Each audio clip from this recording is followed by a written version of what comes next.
할렐루야. 주님 부활하셨습니다.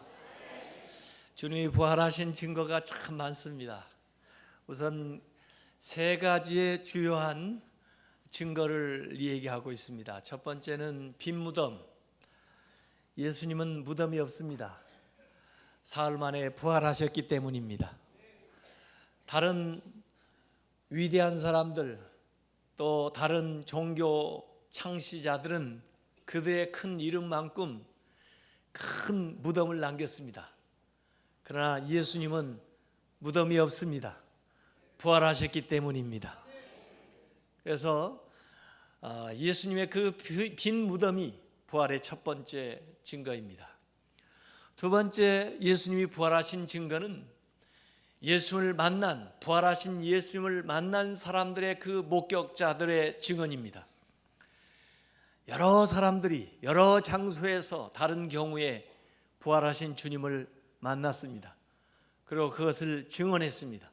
성경에도 그 기록을 해놨고, 또 그들이 다니면서 만나는 사람들에게 예수님은 부활하셨다고, 예수님 다시 사셨다고 그렇게 증언했습니다.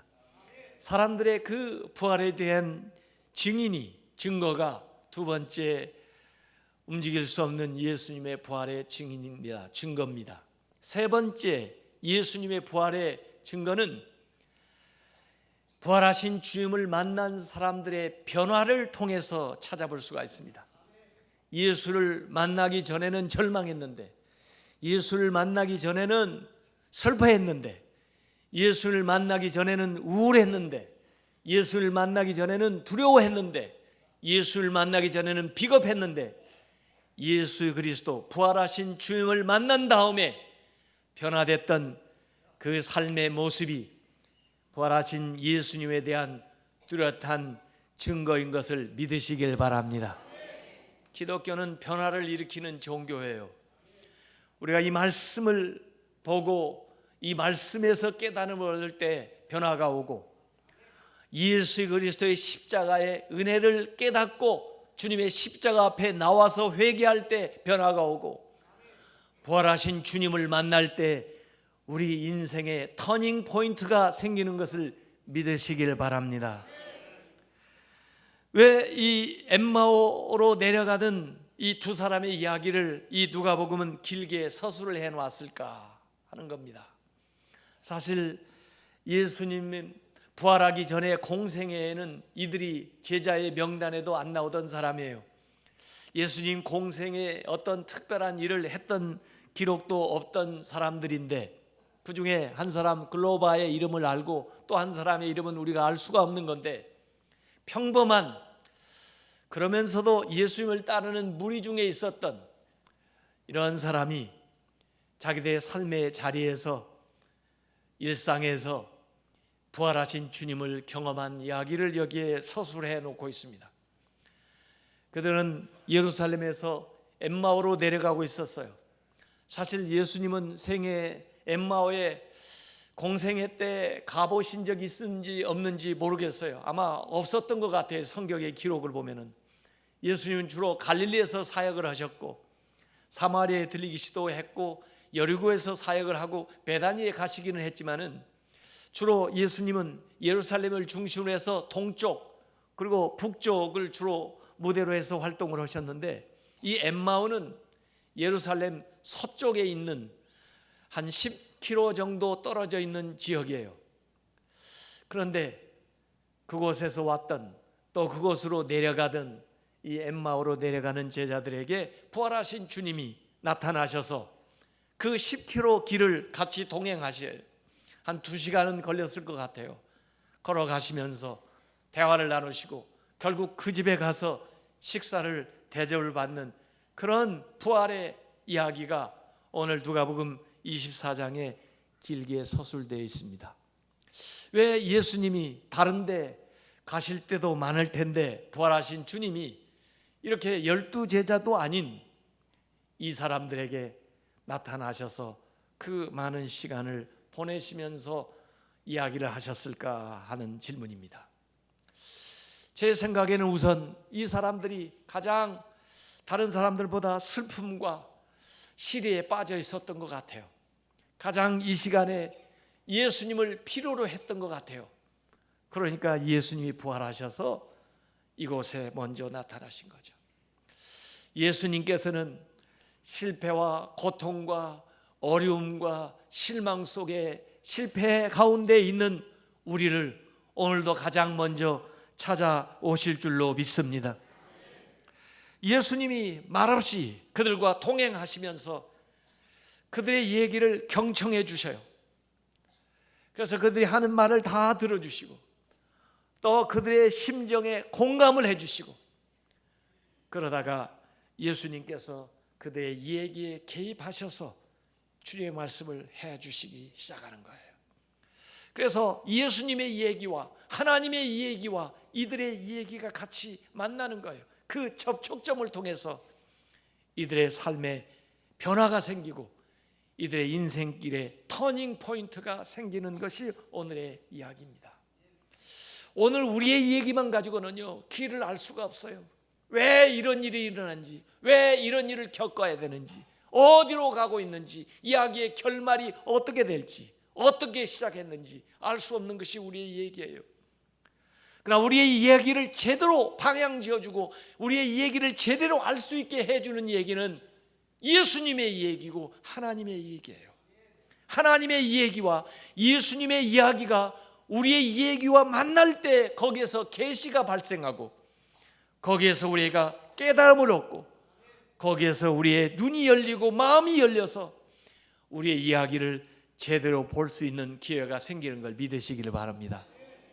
요새 앱 가운데 그 QR 리더라는 앱이 있어요. 우리 교회 주보도 우리 교회 이름 옆에 보면은 무슨 이상한 그림을 하나 그려놨죠. 무슨 도장을 찍어놓은 것 같기도 하고 그런데 그 형태가 모양이 뭔지 잘 알 수 없는 그게 QR 코드예요. 그런데 앱 QR 코드 리더 앱을 깐 그 스마트폰을 가지고 그걸 찍어 보면은 그러면 거기에서 글이 나오고 모양이 나오고 전하려고 하는 메시지가 거기에서 모양을 드러내게, 정체를 드러내게 되는 거예요. 저는 성경은 그런 역할을 한다고 봐요. 우리 인생은 이렇게 복잡 다단해서 뭔지 아지 못하고 그렇게 되어 있는데 우리의 인생 얘기에다가 성경 이야기를 딱 비춰보면은 마치 QR 리더처럼 우리의 얘기를 드러내는 거예요. 우리의 삶을 드러내는 거예요. 그때서야 우리의 인생을 바로 알게 되는 거죠. 그래서 오늘 이 엠마오 기사를 보면 이야기라는 말이 많이 나와요. 우리의 이 얘기가 주님의 이 얘기와 만날 때 그때 우리의 눈이 열리고 그때서야 우리의 삶을 바로 보게 되고 우리의 삶의 방향을 정하게 되는 것을 믿으시기를 바랍니다. 예수님은 이들에게 부활하신 예수님이 나타났다면 그냥 정체를 드러내면서 나를 봐라, 제대로 좀 봐라, 내가 부활했어, 나 모르겠니? 이렇게 하시면서 부활을 증언해도 될 텐데 이 엠마오로 내려가던 제자들에게는 그렇게 부활한 것을 즉각적으로 보임으로써 알려주는 것이 아니고 그들이 얘기하던 성경 이야기를 주님께서 풀어주시면서 그 부활을 증거하시는 거예요. 그래서 모세의 얘기, 선지자의 이야기를 가지고 그들에게 부활을 증거하시는 거예요. 그래 그 말씀을 들을 때 이들의 가슴이 뜨거워지는 거예요.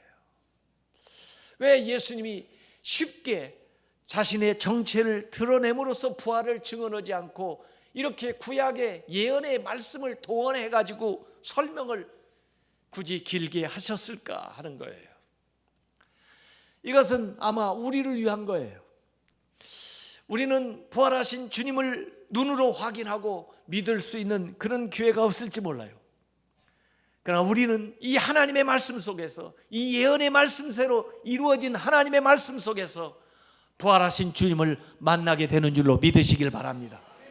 그렇기 때문에 이 제자들에게 이들에게 나타나서도 예수님께서는 말씀을 통해서 부활을 증언하는 거예요. 구약에 뭐라고 했느냐, 예언자가 뭐라고 했느냐, 그 말씀을 왜 이렇게 더디 믿느냐, 왜 그 말씀을 제대로 믿지 못하느냐, 그러면서 말씀을 전해줄 때 그의 가슴이 뜨거워졌어요. 그래서 나중에 그때의 경험을 이 둘이 얘기하는 거예요. 누가복음 24장 32절에 길에서 우리에게 말씀하시고 우리에게 성경을 풀어주실 때 우리 속에서 마음이 뜨겁지 아니하더냐. 마음이 열리기 시작한 거예요. 마음이 뜨거워지기 시작하는 거예요. 영혼에 불이 붙은 거예요. 발화하기 시작하는 거예요. 그러면서 변화가 일어나기를 시작하는 겁니다. 오늘 주님의 말씀을 들을 때 여러분의 가슴이 뜨거워지시길 바랍니다. 여러분의 영혼에 성령의 불이 붙으시길 바랍니다. 모세도 가시떨기 앞에 호렙산에 섰을 때 불이 붙었는데 타지는 않고 계속해서 활활 타오르는 그 불이 가슴에 타고 오르는 거예요.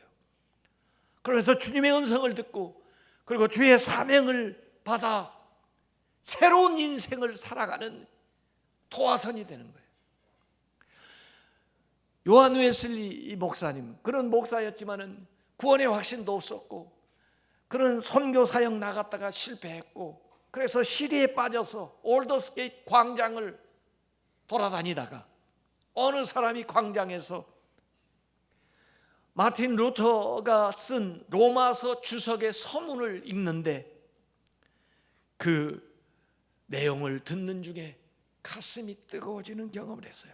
그게 1738년 5월 24일이에요. 마음이 뜨거워지면서 이전에 무거웠던 모든 죄에서부터 풀어지는 느낌을 가지게 된 거예요.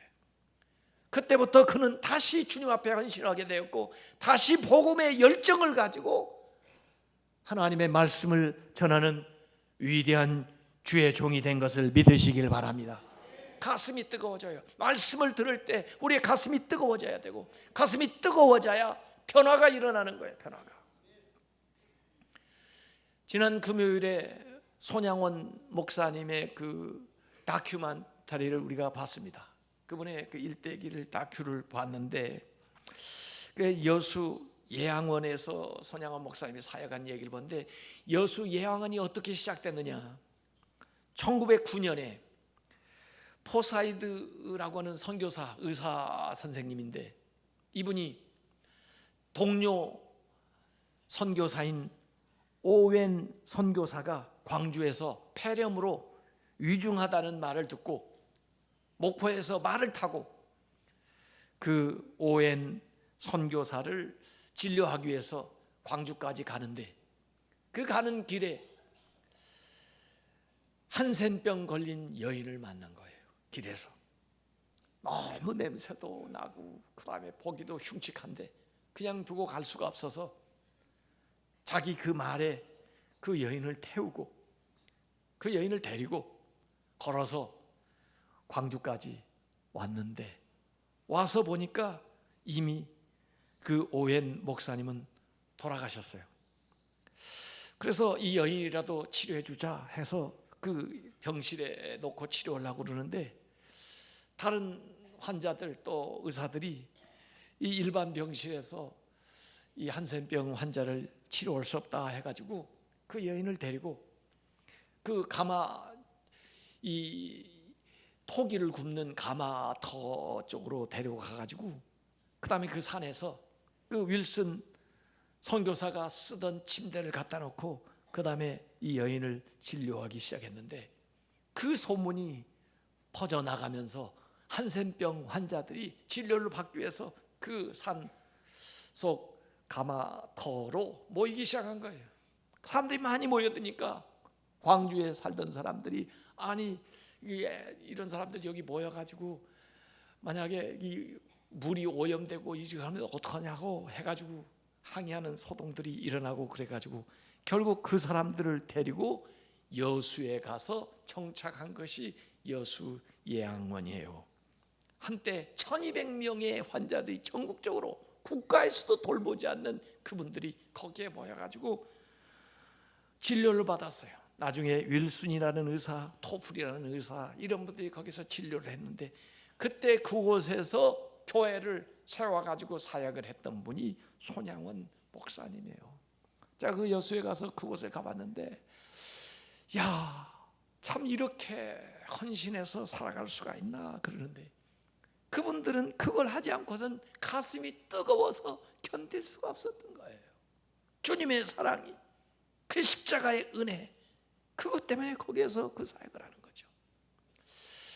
제가 몇 년 전에 이스라엘 그 엠마오를 찾기 위해서 몇 개 후보지 가운데 다니다가 라트룬 수도원, 거기 제일 유력한 엠마오로 이제 학자들이 얘기하는 그 글로바 교회 그 유적지에 가가지고 이 현장에서 누가복음 24장을 한번 소리내어 읽어봤어요. 그 엠마오의 제자들을 예수님 만나시던 그 광경을 소리내어 읽는데 정말 뜨거운 불이 가슴 속에 솟아오르더라고요.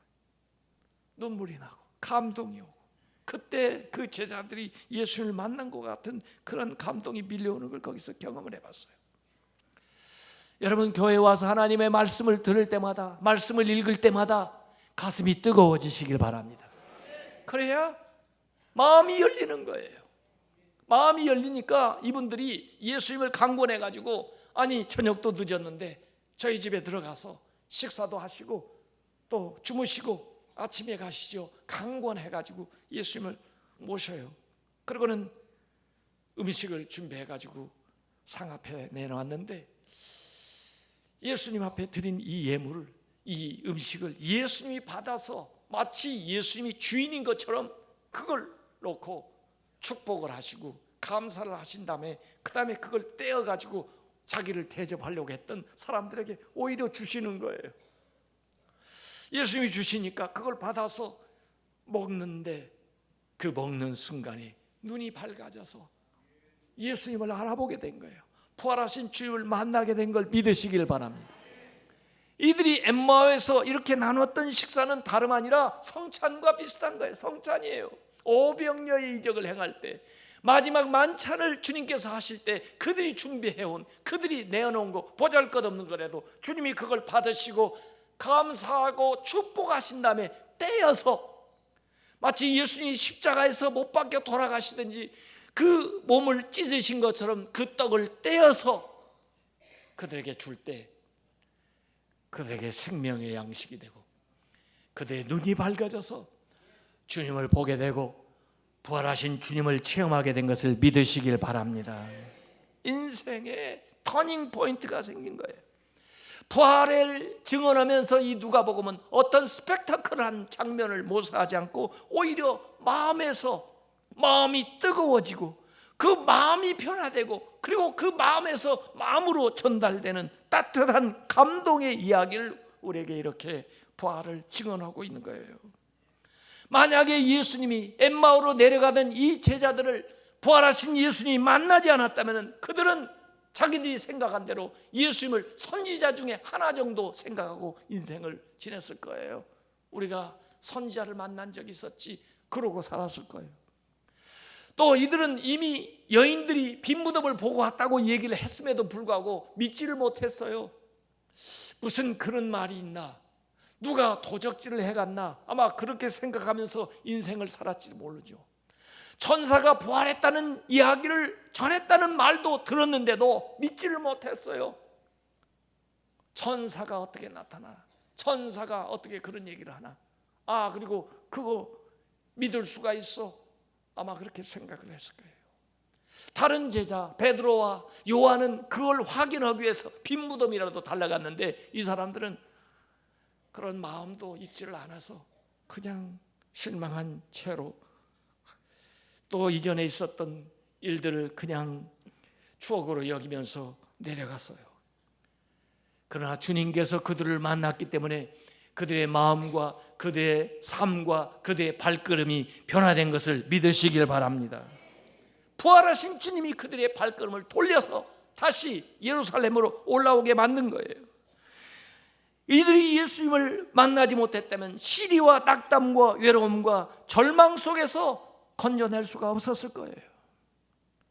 그러나 그들이 주님을 만났기 때문에 예루살렘에 돌아와 보니 이미 예루살렘에는 부활을 목격한 여러 사람들이 모여 있었습니다. 막달라 마리아, 요한나, 야고보의 모친 마리아, 다른 여자 한 사람, 그리고 시몬 베드로, 요한, 그리고 제자들, 심지어 도마도 다시 부활하신 주님을 만나고 그곳에 나온 거죠.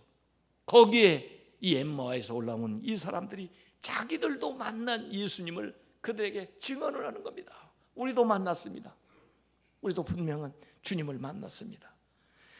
여기 주님을 만난 사람들의 그 반전 스토리, 인생이 변화된 그 이야기 속에서 분명히 그 꼭지점에, 그 전환점에 부활하신 주님이 그들을 개별적으로 만나 주셨다고 하는 사실들이 위치하고 있는 거죠. 여인들은 슬픔에 빠져서 그저 예수님의 시체에 향품이라도 바르려고 누가 우리를 위해서 무덤 문을 열어줄까 걱정하면서 갔어요. 부활에 대한 건 생각도 못했어요. 기대도 못했어요. 그러한 슬픔 가운데 있었던 이 여인들이 부활하신 주님을 만나고 기쁨으로 돌아와 제자들에게 이 소식을 전할 때 그 가운데에는 부활하신 주님을 만난 것을 믿으시길 바랍니다.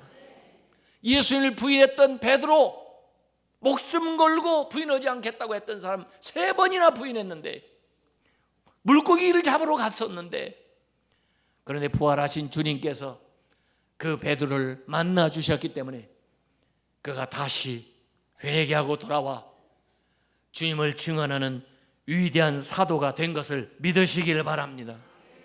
제자들, 자기들도 죽을까 봐 문을 걸어 잠그고 두려움에 빠져서 숨어 있을 때 예수님께서 그들 가운데 나타나셔서 평강이 있을지어다, 평안할지어다 하시면서 예수님께서 못 박히신 손을 보여주시면서 부활하신 몸을 보여줄 때 이 제자들이 평안을 얻고 두려워하던 사람들에게 오히려 찾아 나아가서 부활의 증인이 되고 이 제자들이 다 순교하도록 부활의 증인들이 되신 것은 이 예수님이 그들을 만나 주셨기 때문에 이러한 역사가 일어난 걸 믿으시길 바랍니다.